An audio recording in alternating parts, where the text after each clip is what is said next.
one thing I'd strongly recommend throughout the meet is do not bullshit on your resume. You can get caught very easily, and that's just a straight no. And the harmful part about that is it's not just a no from that company, the word travels along.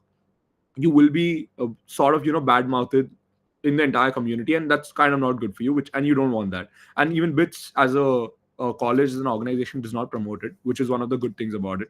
So I strongly say that if even if it's a small name, but you think you've done good work, you think you've put in the efforts, make sure to very impactfully put that on your resume. It genuinely conveys a lot. So I think you might have had talks, or you may be having talks by SAC or other committees that may be organizing. There are a bunch of talks that we have had in the past on how to draft an effective resume. There are very key points like the power of three, the star format, the power of numbers, quantifying impact. So I'm pretty sure if you don't, feel free to hit me up. I'd be more than happy to help you review and revet your resume as well. But yeah, that's one key pointer. Second, make sure that you have some kind of impact slash leadership roles on your resume. So I'm pretty sure all of you here on the call are a bunch of some clubs, some organizations, or departments on college right now. So I personally was a part of a bunch of them. To name, I was a part of 180 Degrees Consulting, Share Bits Pilani, Wall Street Club, Placement Unit, PUCC, and Hindi Activity Society, Bits Embryo, a bunch of them. But regardless, your resume is a one sheet paper, right? You cannot be putting a part of this. You at the end of the day have to drill down 2 to 4 key organizations, key clubs that you've been a part of, and you've had the most impact. If not, it can also be a sports team. I'm sorry, I forgot to mention. It can be you could be the captain of some sports team. You've led the team to, let's say, an Interbits gold medal or some other inter-college event where you were the finalists, runners, or whatever. XYZ. So that can also be a position of impact, not only work or some technical skills related. It can be anything. So I'll tell you how this helps in a product interview, right? This might not seem very relevant when you're applying to the product role, but when an interviewer, right now, when I see resumes getting pulled into the Zomato Slack channels every day, what I see, they're actually not looking at,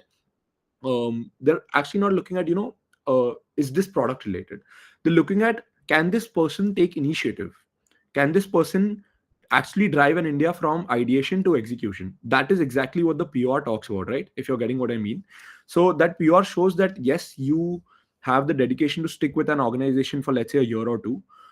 You have the ability to rise from just being a member of the organization, which you might be, to actually going ahead and becoming a PR holder there. That is one. And third, you actually possess the leadership abilities and delivered somewhere. It was on a small scale. Maybe it was just Apogee Fest. Maybe it was just an Interbits Fest. Maybe it was just a ground operations team or small event that you hosted internally. So, but what it shows is that you had the idea, you had the efforts, and you could lead a team to actually deliver the idea that you thought of. So this is what actually the PR shows. So I'd highly recommend that you put some PRs that you might have, or you might do plan on having this year or the next semester. So that is something. And the last and the most important bit, which I'll share my interview experience with, is what my extracurriculars and achievements. So some people prefer putting their internship projects when it comes to more core oriented placement roles like STs, or when you go into ET core, they put a bunch of projects that they've taken, bunch of SOPs that they've taken under profs. What I had done in core roles is I had written a bunch of extracurricular sports. So I've been playing sports for a long time. So I wrote a bunch of sports that I used to play. I mentioned that I used to play chess for a bit. And why am I mentioning chess specifically? I'll come to you. So, and you never know what they're going to look at, right? So, what you have to realize is the people taking your interview were also once in your position, right? So, in the interview, you do not know what might strike a chord with them. So, be very open, be very frank about who you are. And whatever you're writing on your resume, you should know it at the tip of your finger. Like I wake you up in the middle of the night and ask you, ki, bro, you've written this, you've written an X number, you delivered. How do you do it? And you should know the exact process and walk me through and convince me within 10 seconds that yes, you've actually done it and it's just not random made up BS. Okay. So that are the only things that make up an actual good resume. There are no hard criteria like a 9+ CG, a big named internship, 3+ PORs. You should have an NTSE scholarship, nothing like that of sorts. You should be some team captain in sports, nothing like that. I'd say the resume slightly aligns more towards a consulting resume bit, but yes, it's very openly, just a frank resume. Of course, you need to meet certain thresholds like having a decent CGPA. You cannot be a 5 pointer with an ACC or with some backs and you'll be like, yeah, yeah, I've done horrible at academics, but I promise to show growth in your company. No company is taking you like that, right? So, of course, there are very basic thresholds that PU has for when you're sitting for placements or PS, and I'm pretty sure all bitchins are smart enough, a bunch of them at least, to clear those. So, hopefully, people in the call don't get offended. Coming to the second part, which I mentioned, which is having good product knowledge.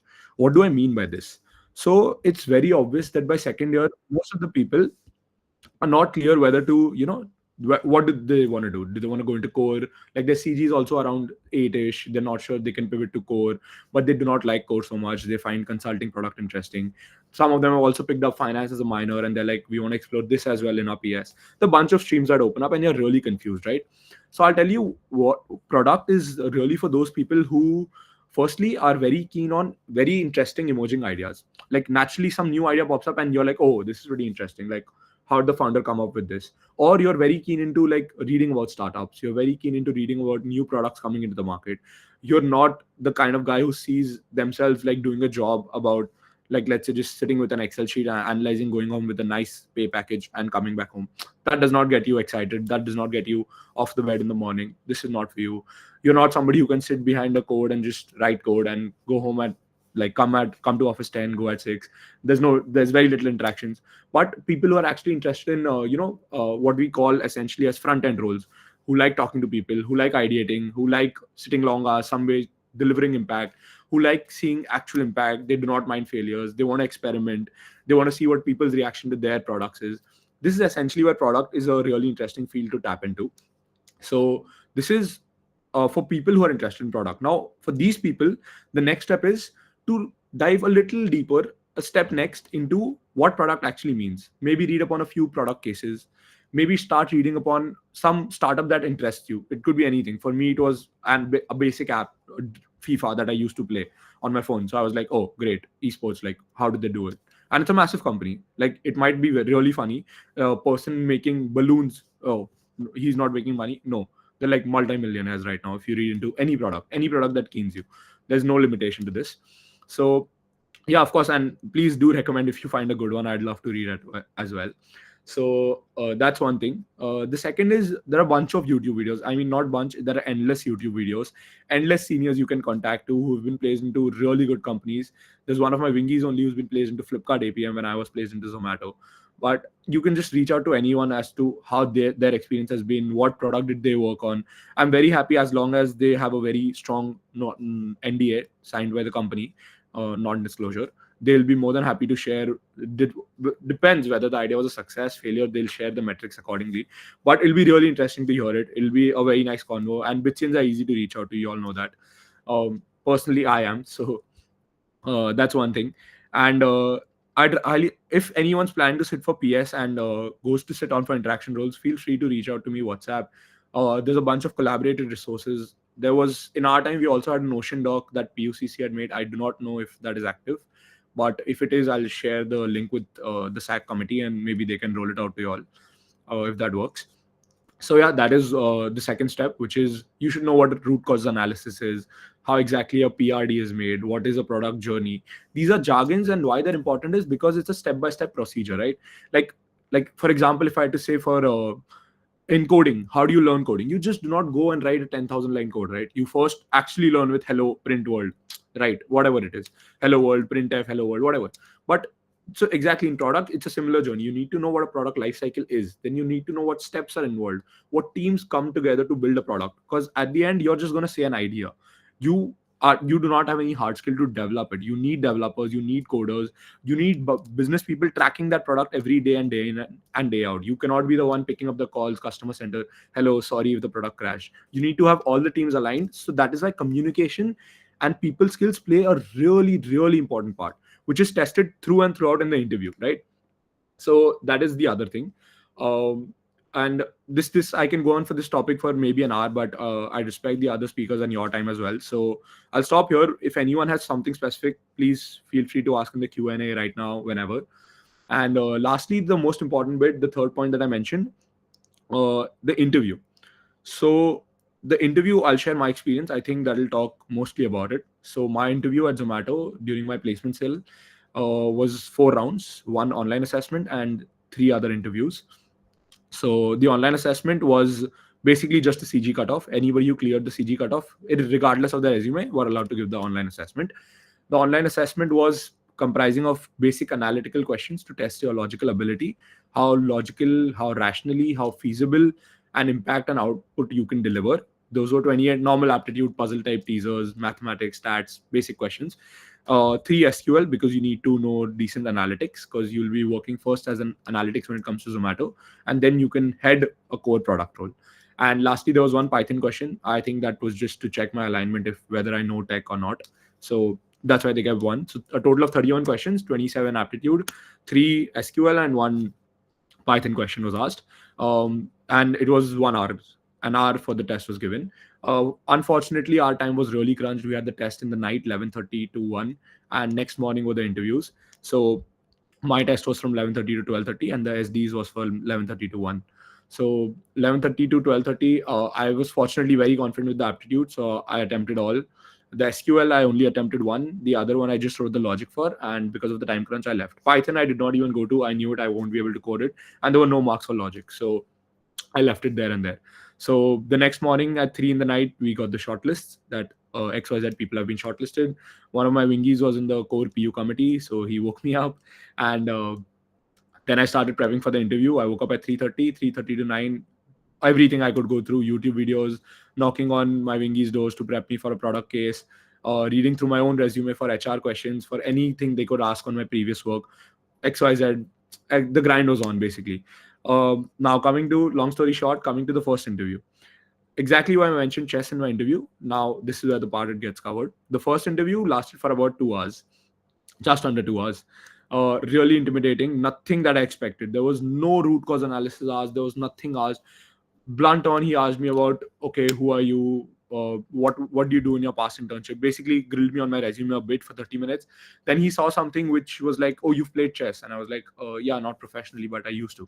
And then he's like, even I used to play chess. He put aside my resume, and we had a 28-minute long game of chess live on his phone on chess.com. And I was very scared, because if you lose this game, you're out. That is the thought going on in your head, right? I don't even know if he cares about losing or winning.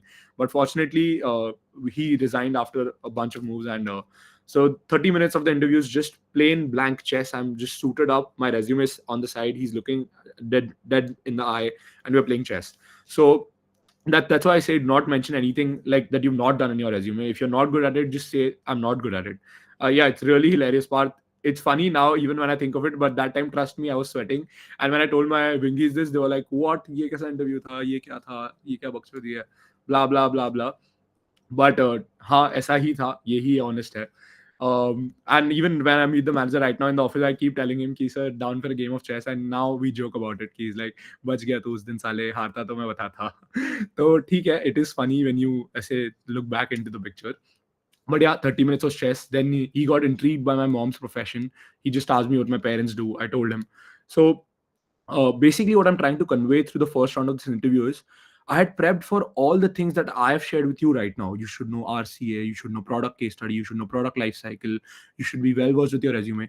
Do you see, in a 2 hour long interview, apart from the 20-30 minutes he asked me about my previous work, there was nothing that was asked about product. He just wanted to see how well I can deal with this interview, how well do I actually know about myself, about my resume, and can I actually talk my way out? Like, can I actually communicate without getting nervous? Because none of these questions are something you would prepare for, and I had not. Like, seriously, what does my mom do? And then I told him what my mom does, and then he's like, okay, assume you are a product intern hired for your mom, and you have to market her campaign. How would you go about it? Like, this is not something anyone's preparing for. Like, nobody's sitting in their room at 4 in the night at a 9 a.m. interview कि हाँ यार mummy ये काम करती है, ये मुझे यही पूछने वाला है. No, nobody's doing that. If somebody's doing that, great, you've already cracked the interview. So ये था first round mostly, and it ended after, like, I think some 1 hour 48 minutes, and I'm like, I don't know how this went. I was very nervous, very scared. Then he was like, no, you can grab a snack or two, come back in 30 minutes. We'll be having a round two, which will be online. One of the senior persons will be taking it. So this was another round, which was online. I had to take it in front of him only in the room, but it was taken by someone else. Luckily, this was the round which I had prepared for. I was through and through with this round, very confident that I'm moving on to the next one. This was just quant puzzles, straight up product questions, straight up what's your favorite product? What do you think could be an improvement in the Zomato app? All answers I had prepped beforehand. All of them nailed it. The interviewer was very happy. I knew it by the end of the second round, like you have a hunch, right? That yeah, you are going through. So I kind of knew it that yes, I'm making it to the third round. I thought it's going to be the HR and that's going to be an easy cakewalk, but little do you know, it never works out the way you have. So apparently they had a cap on the number of candidates, and so they had to keep an intermediate round, which was again based on spontaneous product questions, maths, and just on the go questions, which was a quick 20-minute round to eliminate, I think, one candidate. Luckily, I got through that. That was a bunch of questions. Hit me up if you want to know the specifics. I remember, I think, a couple of them. So yeah, and the last one was HR, which was a very casual talk. She did not ask me strength and weakness because I think HR काफी grill हो चुका था मैं. So she just kept it really easy. Where are you from? What do you do in your free time? Do you like partying? Would you mind moving to Gurgaon? Blah blah. Very very random questions, like normal chat with a college guy with a wingy. It was very easy. A 15-minute HR round, nothing of sorts. And then they welcomed us onto the team. Really happy. Celebrated that day. Classic pizzeria, Connaught, time pass. After that, so yeah, that is my entire like placement journey. And uske baad Zomato, and the week later they, I mean, we knew there's a PS log, but they also gave us the offer that you'll be joining us in Jan 6th for the PS, moving on to full time after 6 months. So yeah, that was my product journey. This is how I got my PS. But even with the folks that I've discussed, whoever's landed a product internship, since we have very little companies that come for a product role in PS, this is more or less the similar procedure where you have to know products life cycles, where you need to know a bit more jargons into product, what a PRD is, what RCA is, what exactly do you mean by product, how can you gain relevant experience. And there's nothing more than just free flowing and you just talking to people. Honestly, there's nothing more than that in product. You have to be a creative guy, you need to know how to talk, you need to know how to lead a team. That's honestly how it drills down to. If I can't talk to, right now, let's say there's like 100 of y'all, and then how am I able to communicate with people who are senior to me as developers in the company and work with like a team of 20, 30, right? So effectively, I think be confident when you're talking, because at the end of the day it's just you who knows what you've done.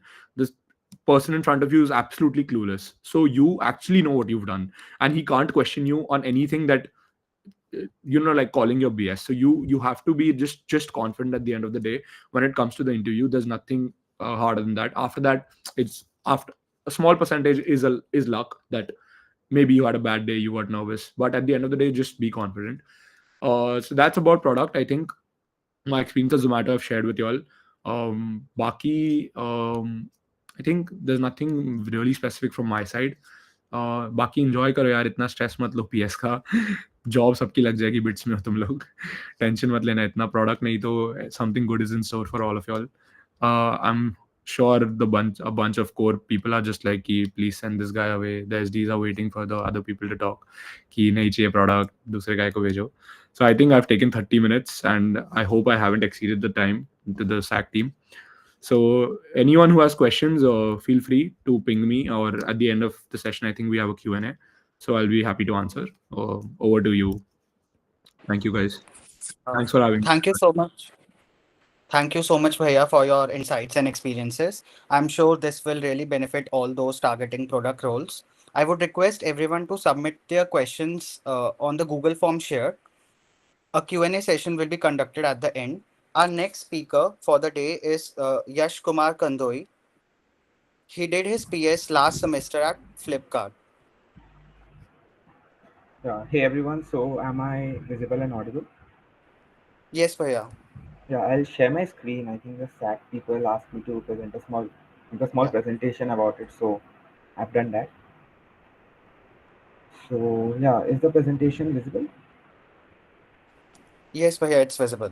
Yeah. So hi everyone. So I did my PS2 in last semester in Flipkart as a software engineering intern. So throughout this presentation, so I'll first share my experiences about work at Flipkart, how it goes, what's the culture there, and everything.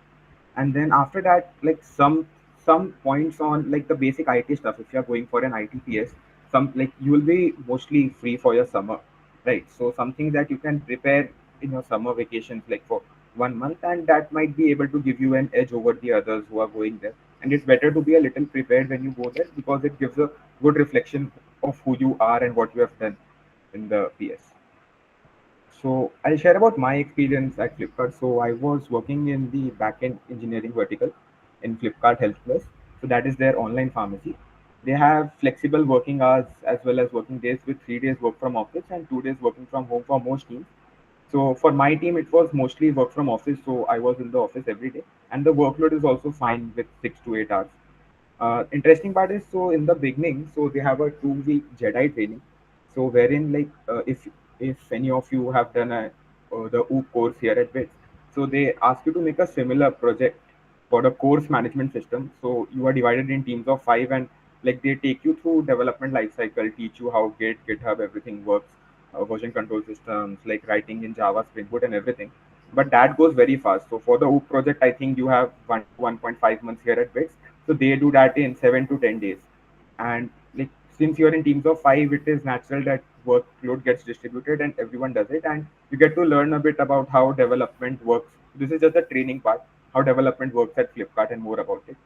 Then a team mentor is allotted to you to look over your learnings and everything. So like in since Flipkart has a good internship program and interns come in every year, so every team they allot you either an SD1 or senior SD1 or SD2 for overlooking your tasks and everything, and they help you with your code reviews to make sure that like you do not fault on anything, and like someone you are talking to on a daily basis, so they are approachable. Then you have daily team stand-up meetings with the entire team, including your mentor, manager, and other developers, where you point out wherever you are faulting or give your update on whatever task you have done that has been allotted to you. There are team outings on a regular basis. Like for my team, it was usually once a month, and there was a team vacation also for 4 to 5 days near the end of the internship. And there's a standard leave policy at Flipkart for interns, I think, which you'll get to know once you join there. Talking about the nature of work there, so for us the team allotment was random, and I have heard like it's mostly the same in a lot of PS2 companies which come here. But like a lot of people miss out on the fact that they don't prepare a good resume for PS2. Like I know the PS2 formatting is very bad, but it's better to list down your projects and like your PS work well, because that helps. So in my case, I was allotted to Flipkart Health Plus vertical because I had my PS1 in a similar healthcare company. And as for Flipkart, so majority interns who went there, they got backend as their role, backend engineering, and some people had front end, and one of the interns also got AIML research team. So this is nothing that you have control over. It's something that they allot on a random basis. But sometimes they may look over your resume and allot you on the team that according to your resume you can be allotted. The whole thing like it starts with an introduction. So after the 2 week Jedi training, you go to your team, you are allotted a team. They start with a good introduction, they help you meet everyone in your team. A team consists of nearly 10 to 15 members, including manager, product managers, then your technical leads and other senior developers. And in the beginning, for me, they allotted me one ticket. It was a very small task, but since the code base was large, so they gave me 3 to 4 days to understand like how development works. Because like even after your Jedi training, a lot of stuff is different for every team, and so they help you like give you enough time to actually get acquainted with their systems there. So the task was not very difficult, but it is just to get context of how the code base is and everything. And my work was mostly centered around different microservices, writing APIs for the new features that they were developing, like managing deployments and fixing bugs if encountered while writing them.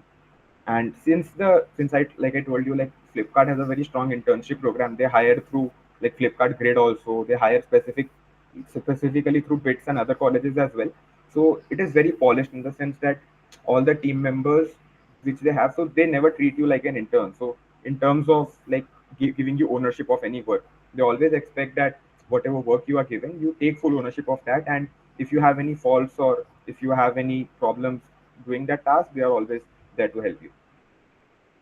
Now this is something general for everyone, so some necessary skills that you can acquire if you're going for an IT PS2 that might help you out there. So I have talked with people from other companies as well, my friends there, my wingies who went there, and like mostly I see like in a lot of large companies Java is used as their backend, and Spring Boot is one of the framework that is used. So there is a very good playlist by Amigos Code on YouTube. You can go over there, you can see the playlist during your summers, so that you have a good idea of how things are working. So when you start there, you are not entirely blank about it. And like React is used for front end in most of the like companies, and I personally haven't done React, but from what I have heard, like from my seniors, like Harkirat's cohort is something that is good for front end, and you can maybe go over the summers from it. And like when you join any of these, like when you join Flipkart or any such company, they don't expect that you have very good knowledge of React or Java or anything. It's just you, this is just something that you learn on the fly. But what they expect you to have a good knowledge of is like OOP, SQL, and DBMS. So and like if for all of these courses, so if you have done the college courses, it's fine, you can just like go over them once before, like before you go for your internship. So that will give you a very good grasp of like how things work, because even for backend, so having a good knowledge of DBMS is very important. And even though they might help you out for things like Java or syntax or anything, but DBMS is considered something that you should know, and they don't expect you to falter on it. Then second is like communication, like you should know how to communicate with your team members and everything. So the basic essential skill is like in your stand-up meetings or any other demo meetings which you have with your senior leadership. So you should be able to talk and present your work there to the team, and explain like how you went through the flow and everything. And if you are able to do this well, a lot of highlight gets onto you, and even the senior leadership sees you there giving proper presentation. And they might, and when the time actually comes for getting a PPU and everything, so they have very good feedback about it. This is one of the things that I recommend that like you should have or you should develop.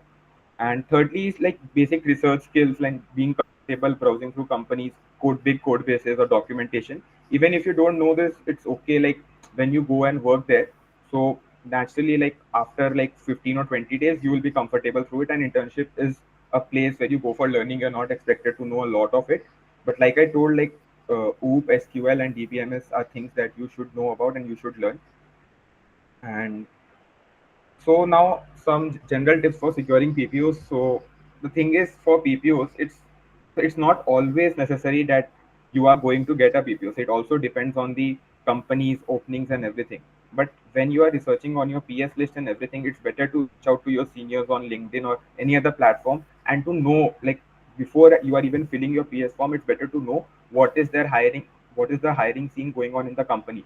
Even when you are inside the company, through your seniors and other people, you might very easily, like for us also at Flipkart, we got to know like what is the hiring scene going on at Flipkart in the middle, so that you are always prepared about the fact that like it might happen that you have worked very well but there was no opening, so you did not get a PPO. So it's always good to keep a backup and like keep on going through your DSC throughout your PS, because in case they don't give a PPO, you have a good shot at like after your PS sitting for placement.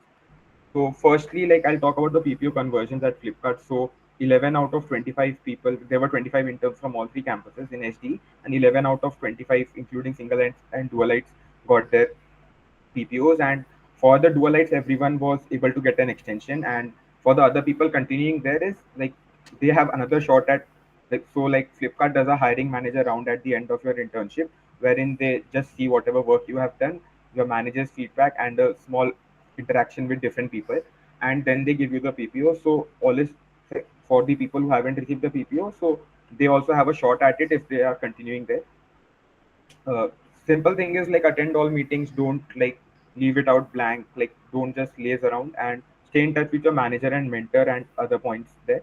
And like yeah, this is something important, like show hunger for work there. So when, and this I have written after speaking to different people like who went for the internship and got the PPO. One thing common that I have like listened from everyone is that they have said that they also showed hunger for work, like in the beginning when you go there, and if you're not even curious at all about working there, and if you're not curious about taking up more work, so even if you're blocked on some work because of a team member, just reach out to the person who is allotting you task, tell them I'm blocked out because of this reason, please allot me some another task so that I can work on that. And you might feel that this is something very common, and like this is something that everybody should do or something, but doing all this like builds trust within them for you.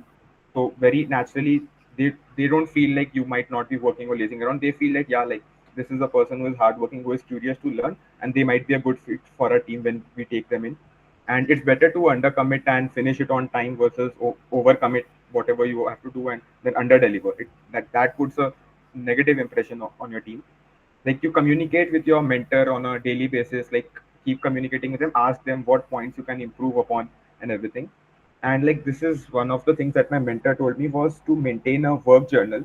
Like, your work journal can have 3 columns containing your GitHub PRs, whichever PR you will be putting in, the summary of your work, and the ticket allotted. So we use Jira, so you have a ticket allotted for every work you do there. And what this helps you in doing is, sometimes what happens in some teams in Flipkart also, a lot of people did not have conversation with their manager on a daily basis because their managers were head of departments of their business units or something like that. So you can't have communication with them on a daily basis. But the feedback form is always filled by the managers.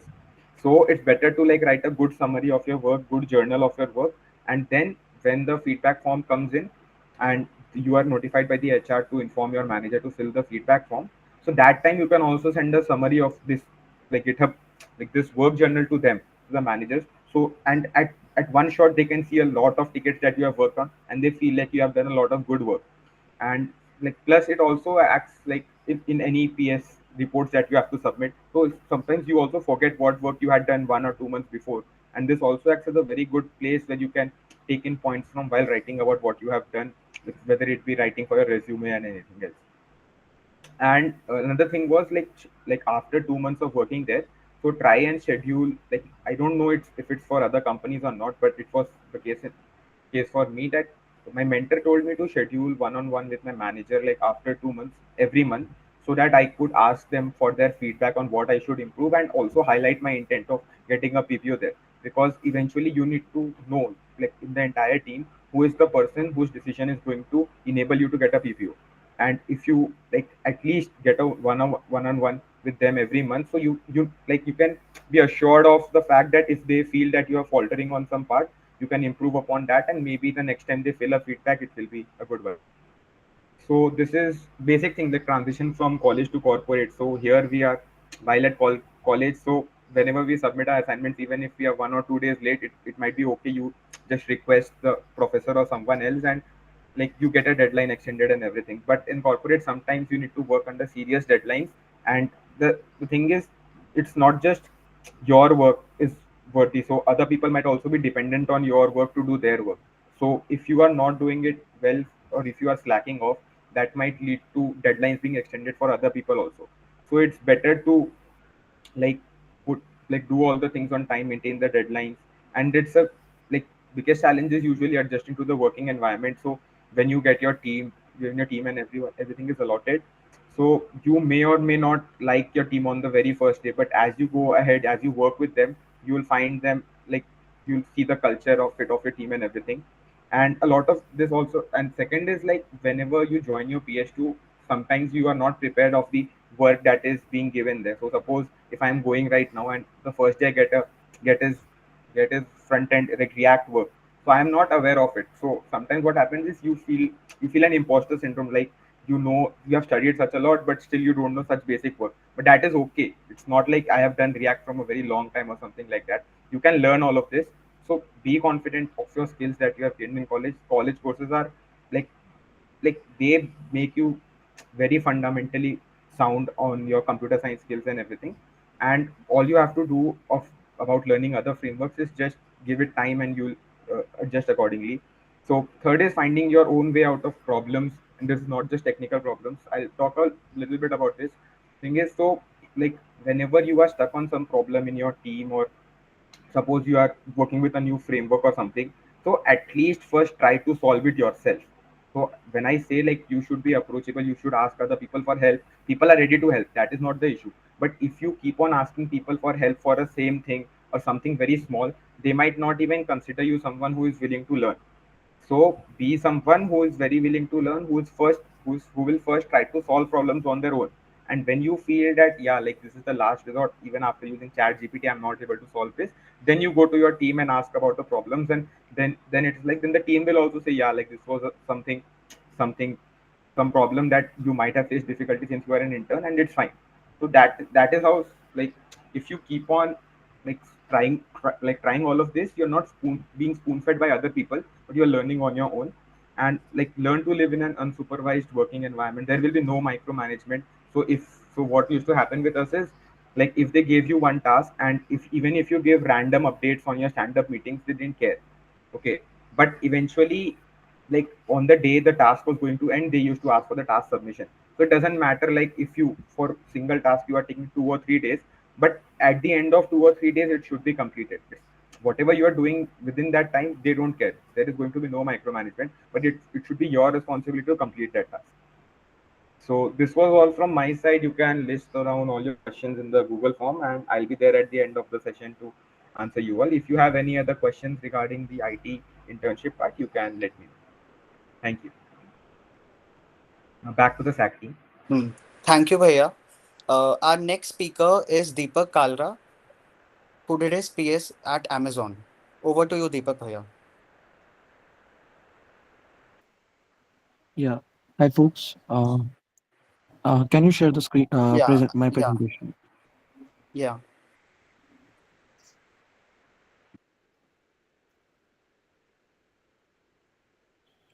Uh, so yeah.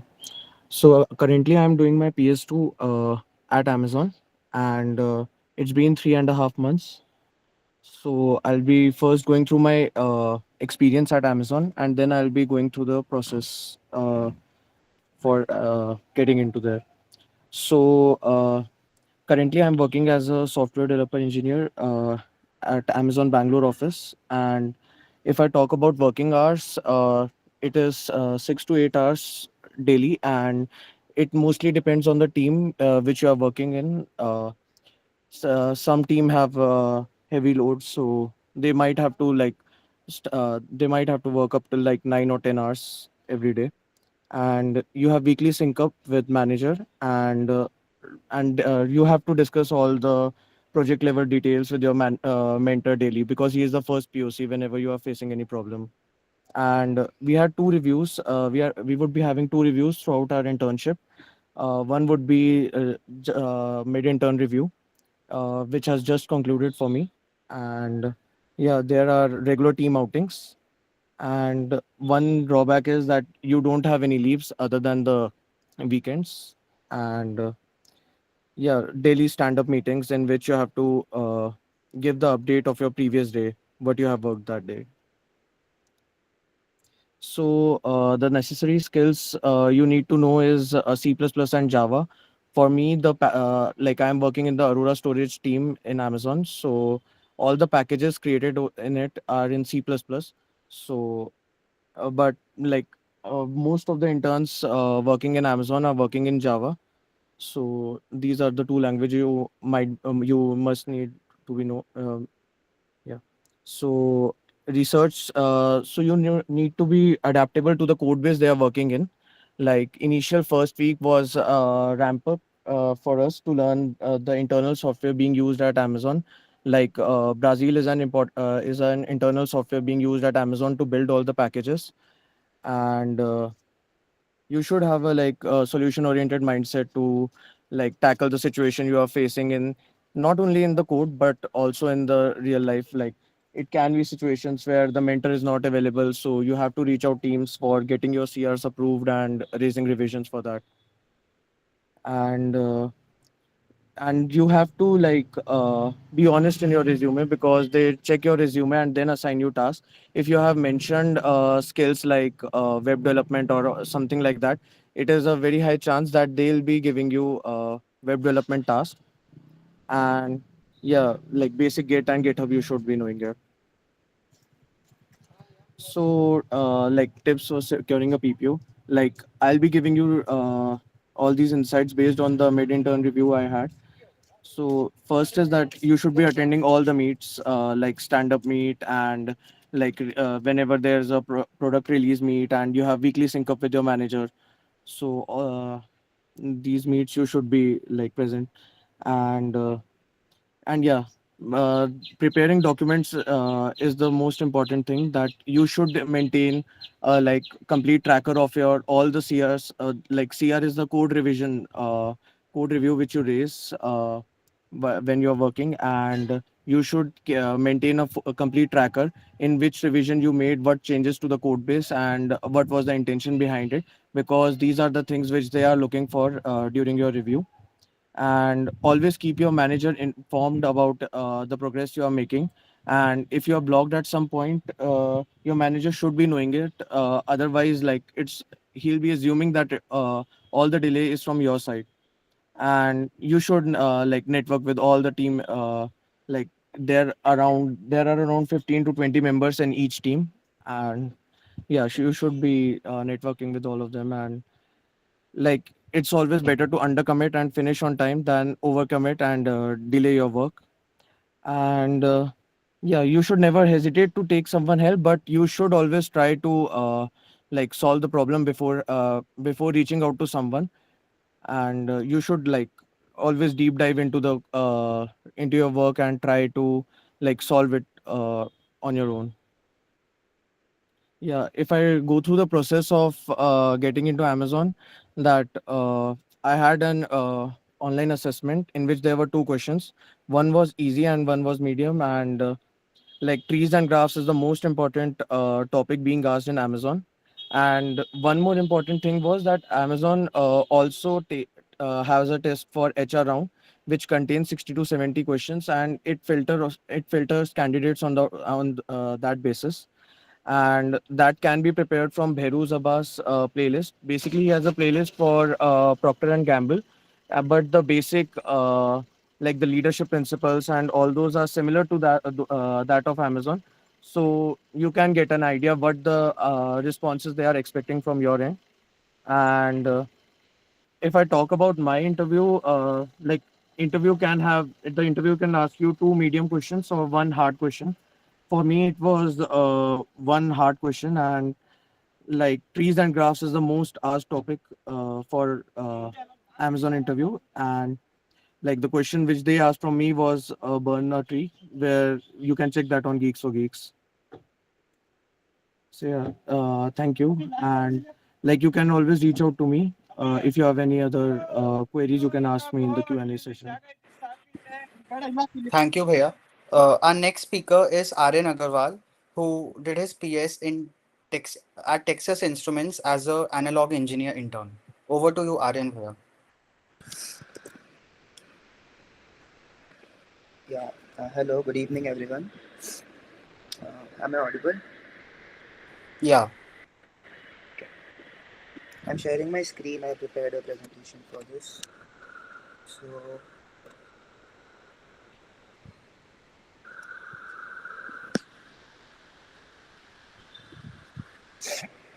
yeah, so hello, I'm Aryan Agarwal. I'm currently interning at Texas Instruments as an analog intern. So, there are three ways you can get a PS2 at TI. First is you get an SI. From SI, you get a PPO. And if you get a PPO, you will be PS locked. It means that you compulsorily have to do your PS2 at TI. So you'll be doing your PS2, then you'll be joining full time. Other than that, you can sit for sem 1 placements. Uh, TI usually comes for sem 1 placements. Then again, there's a PS lock. So you have to do your PS2 compulsorily there, and then you join full time. Or you directly apply for a PS2. Then based on your CGPA, you get allotted TI. Then you get a PPO, then full time. Yeah. So preparation. Nothing is needed if you're directly applying for PS2 because it's CGPA based. If your CG is good enough where it's required, then you will get TI. Other than that, if you're sitting for SI or placements, the only one thing you need to have is an intuitive understanding of your basic electronics courses. Not something too fancy, not data converters, signal processing, all that. You just need to have a very strong grasp at your electrical sciences, and microelectronic circuits. By intuitive, I mean you need to be able to see what's going on inside without writing any equations. So, writing equations, solving anything analytically, a computer can do that, a simulator can do that. So, what's the need for a human engineer? So, you need to be able to see the big picture, you need to be able to uh, visualize what's going on without writing anything down. You should have relevant projects to talk about. If you're applying for digital, you need to have some digital oriented projects, uh, say a project in Compaq, a project in OS or whatever. If you're in analog, having projects in data converters, having projects in signal processing, your MUI projects, your ADVD projects, these help a lot because they give you talking points during interviews. The recruitment itself, it is highly assessment and interview focused. uh, there is nothing extra you need to do. There's an OA. If you clear that OA would be based on the profile you have applied for. So if you have applied for analog, you would be given some 30 questions in analog. For digital, there would be 30 questions in digital. For software, there would be 30 questions in software. Apart from that, there's an aptitude round and one more round, I think, which I don't remember it yet. But those are common for all three verticals. And extracurriculars and PORs, they are usually not given any or much weightage in TI. They will purely focus on your academics. They will see your projects, they will see your understanding, and they will recruit on the basis of that. My placement interview, it did not even have an HR round. They did not even ask me anything about my clubs or whatever. It was just based on the interview topics and my projects. So life at TI. So everything, literally everything here is highly team dependent. The way you work, your workflow, your holidays, your work from homes, your team outings, everything is very team dependent. You can be put in a very chill team which go out, say, once a week. They have team outings, they have a very chill culture, everyone is of the same age, so they are bonding quite well. Or you might be put in a very mature and a very advanced team where everyone is busy in their work. There is no such bonding or such things going on there. So everything is very team dependent. Team allocation is random. What I've seen is it is mostly random, but some people they think that they have been allocated projects based on what projects they have done in college. I had a couple of projects with ADCs, analog to digital converters. So I have been placed in the high speed converters team, but I don't think that that is a direct correlation. So it might be that it is random or they see something in the back end. There's a very chill culture with respect to work. With respect to work, I say, because with respect to your life, the chill culture that you expect in corporates, like having fun, partying, going out, having team lunches and all. These things they are not generally seen in TI. You are given a very good, a very interesting project to work on, and you work basically. Again, this is what I'm saying. This is related to the team I am in and the teams I have seen. So there are other teams which are very chill with respect to your day-to-day life also, but yeah, that I have not seen anything like that in my team. The hours are very flexible. You can come into the office, you can leave whenever you want. If you have done your work uh, well, you might not even show up to the office. You can take any work from homes, leaves, whatever you want. There is no for interns. There is no official leave or work from home policy. It all depends on your manager, and your manager he typically won't mind giving you any leaves or work from homes if required. And you get a free access to TI's clubhouse as an intern.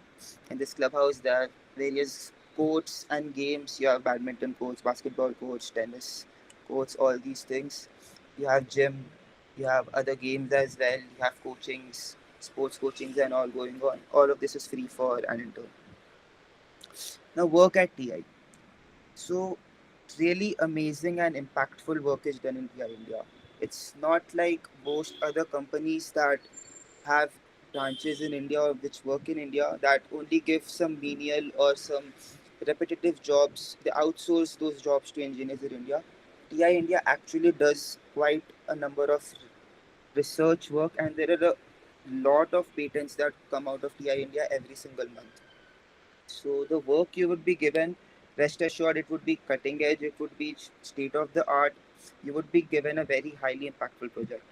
There are very knowledgeable and experienced managers and mentors. They won't hesitate in helping you anywhere. You can ask the stupidest of questions and they would reply, and they would give like hours of their time just to make sure that you understand something well. There is not much pressure put on interns for anything.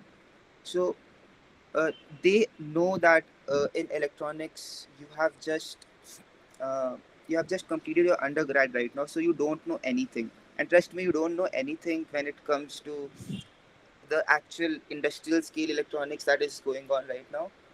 College does not cover a very good portion of that, so you don't have that exposure, and your managers know this. So they give you ample time to learn and grow. You can be assigned a project, there would be no deadlines and all. Work at your own pace, understand everything, what's going on. Like my first project, it was a new DAC architecture. DAC is a digital to analog converter. So such a design had never been implemented before. It does not exist in the literature. No one has worked on that before.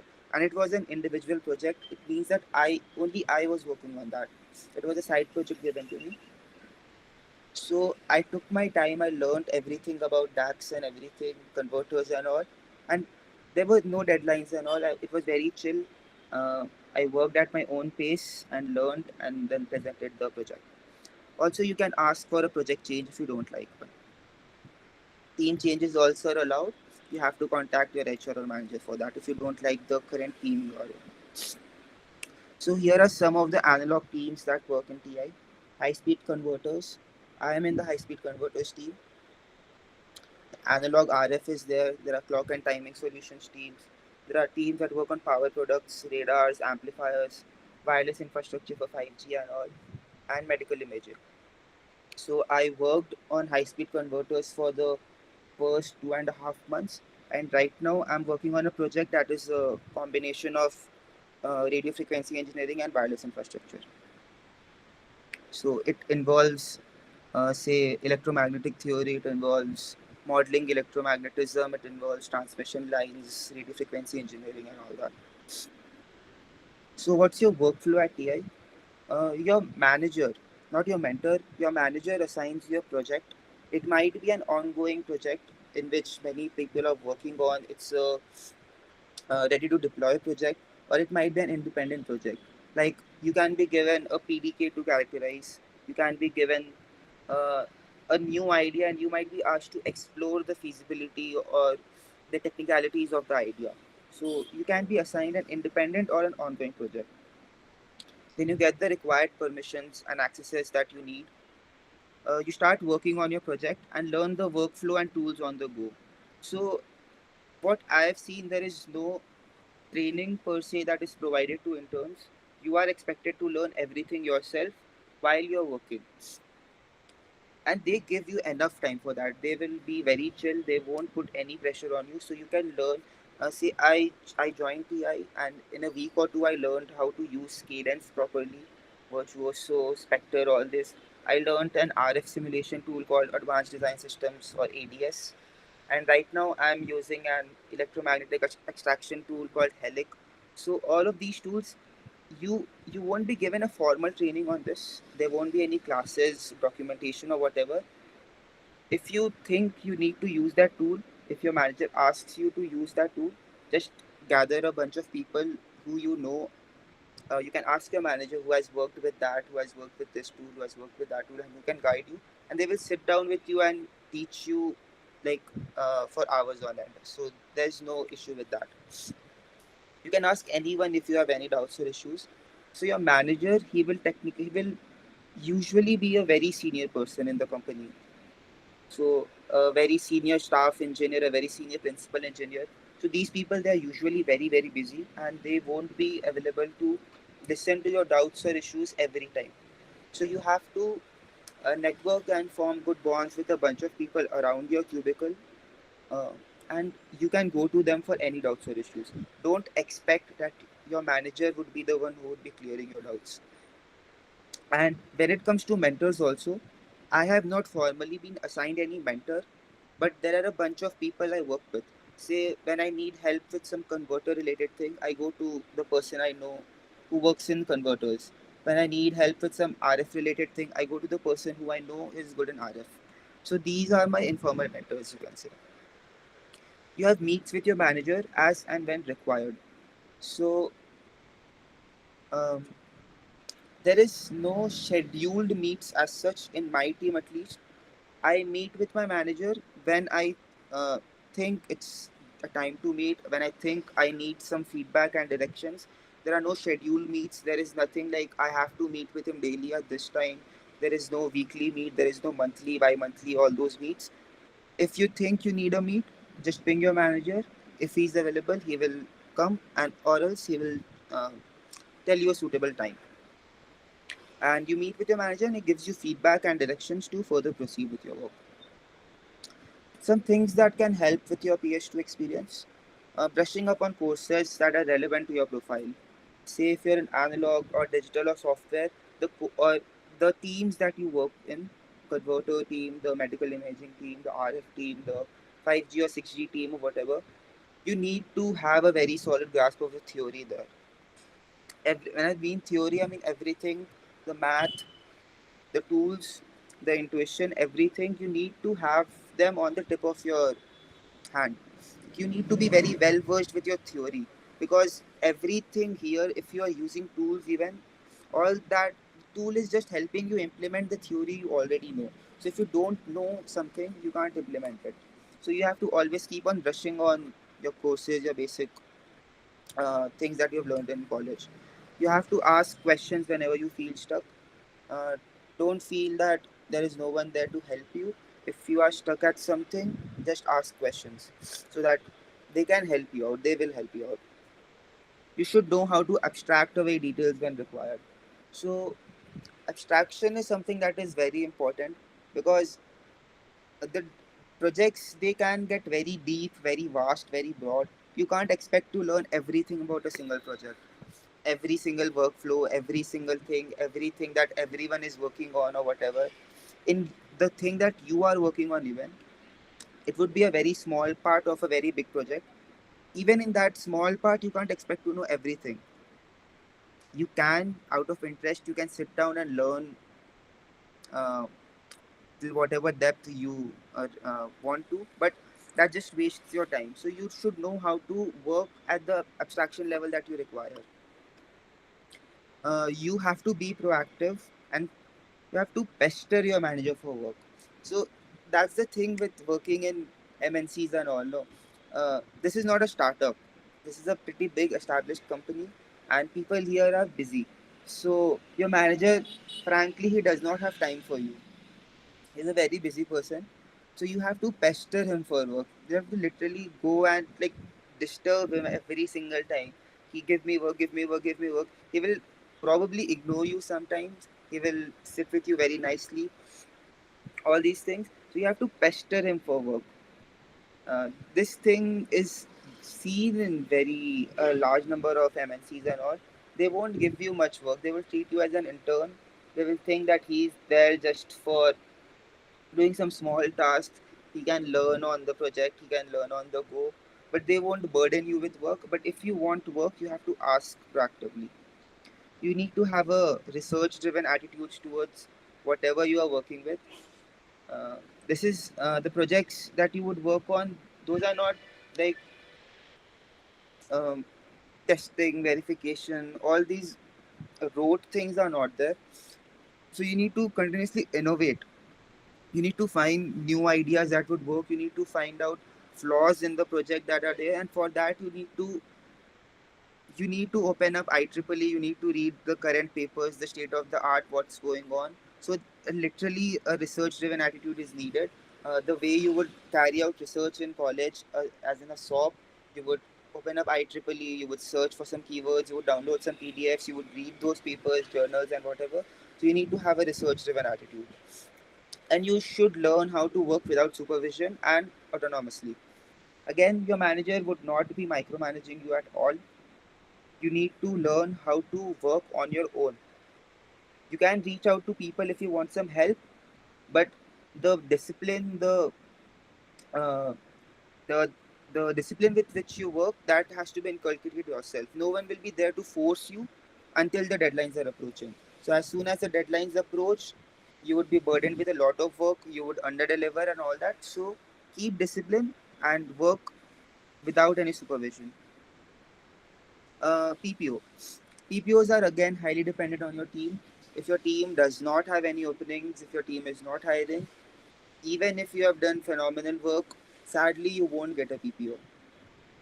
That said, there are some things that you can do to improve your chances of PPO and in general the work you do at TI. You have to be very enthusiastic and show passion in your work. So yeah, so it's a very self-evident point. It's very explanatory. You have to show enthusiasm in whatever you're working. Don't go into the office dead. Don't go into the office thinking that nah, this is not something that I wanted to do. I've been forced to do this. I'm not liking this or not. If you show enthusiasm and if you show passion, other people, they see that they have been working here for 4, 5, 10, 20 years. They know when someone is really interested and is really committing himself to the project or not. So you have to show that passion and enthusiasm when you're working. Having good communication with your manager and others. With good communication, I mean you need to be on like very good talking terms. You need to they are very approachable. Never hesitate to contact your manager ever. And by others, I mean the informal mentors that you will find around you, the other friends that you would form who sit near your cubicle and all. So you need to have good communication with them, because if you don't communicate what you are doing, if you don't present yourself properly, the projects you are working on, the things that you have done, the ideas that you have explored, they won't know. Even if, say, if you have put in 10 hours the night before understanding something, if you don't communicate that to your mentor or your manager, they won't know that you have put in that effort. So you need to have a really good communication with them. You need to be infinitely curious and never hesitate in asking questions. And most importantly, don't abuse the chill culture that is given. Don't think that okay, my manager does not mind if I come to the office very late and leave very early, if I don't show up to the office at all on a given day, if I take up long leaves and all. If he's not saying me something, it does not, it means that he does not mind. That's not how it works. Your manager, he observes everything. Your mentors, the people around you, they see everything. So you are allowed a lot of freedom, but please use that freedom responsibly. You have to do your work with diligence and sincerity. Okay, it's very nice. Always focus on the process and not the result. I don't mean this as a like a motivational or a life mantra quote. I mean it quite literally. Don't focus on the result. The process, the thought that you gave into arriving at a certain result, and the way that you are able to express, you are able to explain that process to your managers, that matters a lot. Again, we are just undergrads, we don't know much about what they are working on at all. So you won't always get the proper results, but the process that you have used, the learning that you have acquired when arriving at the result, that is of the utmost importance. And you need to have a very solid understanding of the process, and you need to be able to communicate that process very uh, in a very nice manner to your manager and your mentors. And like always, keep learning and revising your concepts. So yeah, thank you. If you have any questions, you can ask me right now in the questions Q&A forum, and you can always reach out to me via LinkedIn or WhatsApp. This is my number. I'm always ready to help people, especially who are trying to crack analog. Yeah. Thank you, Bhaiya. We will now be proceeding towards the Q&A session. Uh, Lavish Bhaiya, you told me you had a meet at 5:30, so I will quickly Yep. direct the questions related to product towards you. The first question is, as you mentioned, they asked some SQL and Python questions in the interview. I am fine Right. with any product based questions as I have experience designing and developing multiple products. But what else should I prep for a product role other than general UX and product based questions, at least for the online assessment or any technical interviews? Okay, so I think I mentioned this, but I'll again state it. So one would be basic aptitude. What I mean is basic knowledge of how probability, how statistics work, how do you go about looking at data, a basic knowledge of quick maths, nothing more complicated than I'd say 11th grade, 12th grade maths that you've already done for your JE. Apart from that, SQL also do a very basic level for the OA. Python not needed. I think you can leave that question when it comes to campus placements and PS if you have like time crunch or something. Apart from that, I think for the interview you just need to know what an RCA is, how do you go about a product life cycle. This is the specifics, and not specifically into UI UX. That'll be you targeting a very specific team. I think that you want to go into the design part of team within whatever company you're looking at. But when it comes to getting a placement, I think you need to know all the part of an overview of what product is, which is data analyst, stats, probs, basic math, logical puzzles, and all. So yeah, I think that's it. Yeah, thank you. Another question was that I'm a little shy when it comes to interviews and I'm not able to get rid of that. I'm really interested in product roles, so please give your insights how to remove this shyness. Okay, interesting question. I think the way I've practiced for my interviews is we just used to have mock interviews with seniors, and I used to have it with my wingies as well. So what you do is you just set up a one-on-one, like just go sit in your wingies room and ask them to grill you as if you were in an interview and try answering those questions. What that does is it helps you to get ready for some on-the-spot questions, and maybe try this with a bunch of seniors who you sort of are like close to, or think that they've been placed somewhere good or have relevant experience that might be useful to you. So ask them for sparing an hour or 30 minutes over a weekend or on Gmeet at some random hour in the night. And I think any senior would be more than happy to help you set up a call and take a mock interview with you. This was a common practice at our time, so I think this still continues. Mock interviews are very common with seniors and batches. So that's a pretty good way to remove shyness, I guess. Right, thank you, Bhaiya. The next question is for Yash Bhaiya. Uh, Yes, Uh, go ahead. So sorry to yeah, cut, Yash. I'll just leave my number in the chat section. I have to leave actually, and anyone can feel free to reach out to me on WhatsApp. That works, right? Cool. yeah, Cool. Thanks a lot, guys. Thanks, acting, for having me. thank you. The question is, having done a fair bit of DSA and having done DVS projects end to end, I primarily code in Java and was wondering what should I learn next? Any particular frameworks upon which you suggest building something? Also, if you could suggest sources for the same. Yeah, so like I mentioned, usually if you go for a backend role, a lot of companies use either Java Spring Boot. So there is one good YouTube playlist by Amigos Code. You can just search it up online. Amigos Code Spring Boot playlist. This was the one recommended to me by my seniors, hence I am telling you this. Another one is, so if you a lot some companies also use Python for their backend, and primarily Django or REST APIs there, REST framework. So there is a very good Django playlist by Corey Schaefer. So what I'll do is I'll write all of these names and put it in the chat box right after I speak. And for front end, so personally I haven't worked a lot in front end, but in but a lot of companies mostly use React as far as I know. And see, you develop these skills as you go ahead with your internship. But like knowing them before is always a little helpful. So for front end, I have heard like the Hercules cohort is something that gains you a lot of experience in a very very short time. So you can watch that, and I think you should be fine with it. Like you can develop some projects in these, like one of these frameworks, and it should be fine. I'll just mention them in the chat. Okay, thank you, Bhaiya. Uh, Another question is directed to Aryan Bhaiya. Uh, are you here? Yeah. Yeah, Yes, I'm here. yeah. Uh, what exact what exact project did you do in data converters in college, and what is a good enough CG for SEM2 TI analog PS? Okay.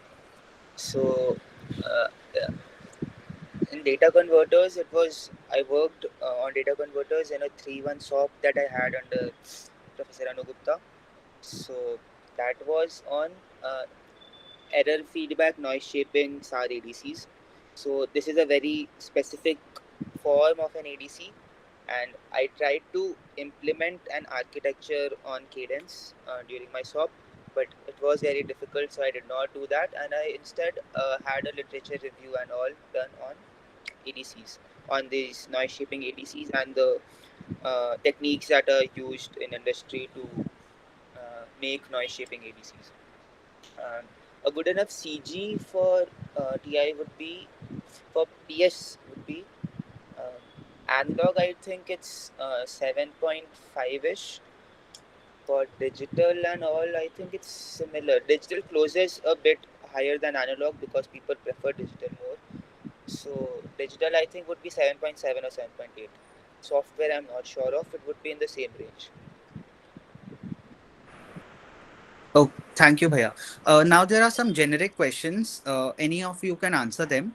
The first one is, if you are unsure about placements and masters, is there a possibility that I sit for placements, get an offer, reject it at a later point in case I receive a master's offer? Yeah, it is possible. There are certain companies like Oracle, and there are a couple of more. I don't remember the name, but Oracle is one for sure. They have certain clauses built into your contract that you cannot execute such a maneuver.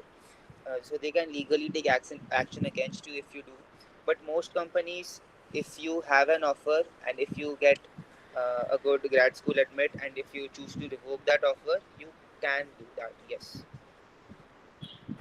Okay.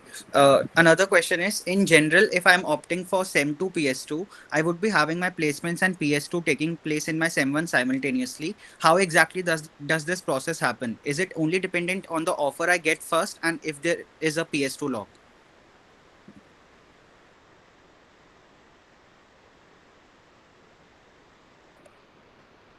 Wait, I did not get the question. What, can you repeat it?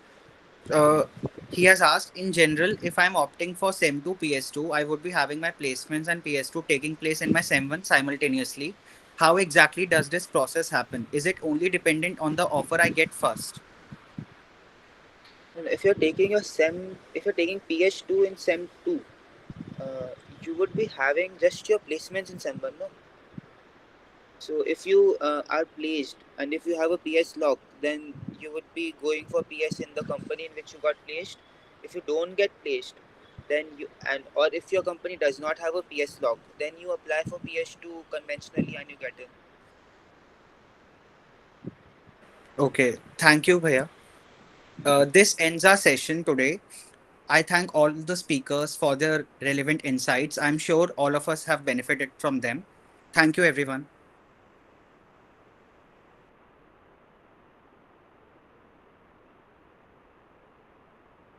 Thank you, everyone.